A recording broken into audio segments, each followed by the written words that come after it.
Before I turn it over to Dr. Stotsky, I want to talk about, very briefly, one thing that makes me, as a parent, extremely nervous.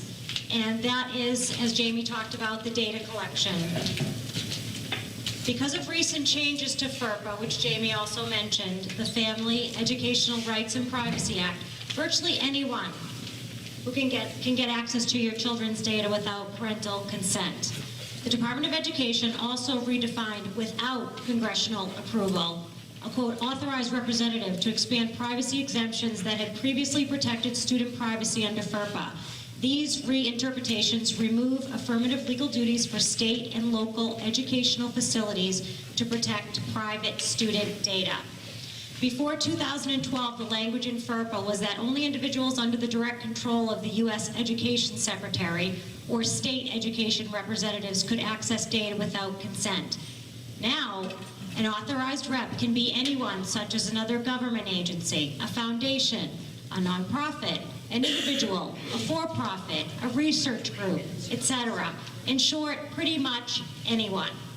As long as the data is released in connection with an audit or an evaluation of a federal or state-sponsored, quote, educational program, no parental consent is required. Just to give you a couple of examples of groups that the Department of Education has considered authorized reps, the Washington State Department of Public Institutes signed agreements to share personal student data with the Associated Press and with the Seattle Times, citing both of those as, quote, research organizations.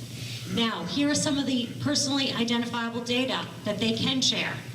Your children's names, their addresses, family members, dates and place of birth, student IDs, social security numbers, health records, disciplinary records, as well as biometric data, which is defined as, quote, one or more biological or behavioral characteristics that can be used for automated recognition of an individual.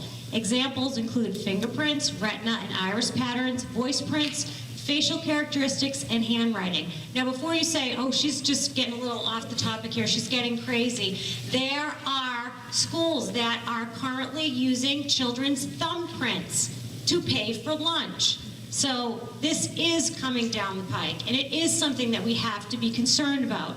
An article in the New York Times from September 14th of last year voiced these exact concerns, saying, quote, technology companies are collecting a vast amount of data about students, touching every corner of their educational lives with few controls about how those details are used.